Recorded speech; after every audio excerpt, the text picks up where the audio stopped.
Hey guys, నేను మా mummy అయితే డిసైడ్ అయిపోయాం మంచి బావర్చి స్టైల్ మటన్ బిర్యానీ చేద్దామని. సో ఫస్ట్ అయితే 1 kg మటన్ లో పసుపు, ఉప్పు, కారం, పచ్చిమిర్చి, బిర్యానీ స్పైసెస్, షాజీరా, జింజర్ గార్లిక్ పేస్ట్, కర్డ్ అన్ని వేసి మ్యారినేట్ చేసుకోవాలి.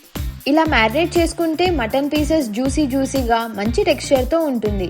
సో మినిమం 2 hours అయితే మ్యారినేట్ చేయండి. ఇలా మ్యారినేట్ చేసిన తర్వాత కుక్కర్లో 2 spoons ఆఫ్ ఆయిల్ అండ్ మనం మ్యారినేట్ చేసిన మటన్ పీసెస్ని వేసి 1/2 glass ఆఫ్ వాటర్ యాడ్ చేసుకొని 80% వరకు కుక్ చేయండి. సో ఇంకో సైడ్ అయితే రైస్ కోసం వాటర్ని బాయిల్ చేసుకుందాం. అందులో దాల్చిన చెక్క, లవంగాలు, బిర్యానీ లీఫ్, సాల్ట్ ఒక 3 spoons యాడ్ చేసుకుందాం. తర్వాత మటన్ కుక్ అయిందా లేదా చెక్ చేయండి. వేరే కడాయిలో ఆయిల్ వేసుకొని మటన్ని ట్రాన్స్ఫర్ చేసి లో ఫ్లేమ్లో కుక్ చేస్తూ 2 spoons ఆఫ్ గీ అండ్ కొంచెం కర్డ్ యాడ్ చేసి ఒక 5 minutes కుక్ చేయండి.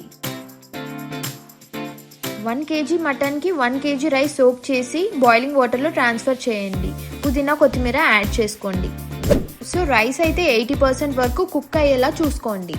సో ఇప్పుడైతే ఫైనల్ స్టెప్కి వచ్చేసాం. ఒక పెద్ద కడాయి తీసుకొని గీ అప్లై చేసి రైస్ ఒక లేయర్, మటన్ ఒక లేయర్, తర్వాత ఫ్రైడ్ ఆనియన్స్ కొంచెం ఎక్కువ వేస్తే టేస్ట్ అద్దిరిపోతుంది. పుదీనా, కొత్తిమీర వేసి లెమన్ స్క్వీజ్ చేసుకోండి. నెయ్యిలో వేయించిన జీడిపప్పు వేయండి. ఇలా 2 layers ఈజీగా వేసుకోవచ్చు. బిర్యానీ దమ్ కోసం హై ఫ్లేమ్లో ఒక 5 minutes, తర్వాత తవా ప్యాన్ పెట్టి 20 minutes లో ఫ్లేమ్లో కుక్ చేయండి. దమ్ బయటికి వెళ్లకుండా ఏదైనా బరువు పెట్టండి. స్టవ్ ఆఫ్ చేసిన 30 minutes తర్వాత ఓపెన్ చేయండి. ఆహా, ఈ మటన్ దమ్ బిర్యానీని చూస్తుంటేనే నోరు ఊరిపోతుంది. ఎప్పుడెప్పుడు సర్వ్ చేసుకొని తిందామా అని వెయిట్ చేస్తున్నా.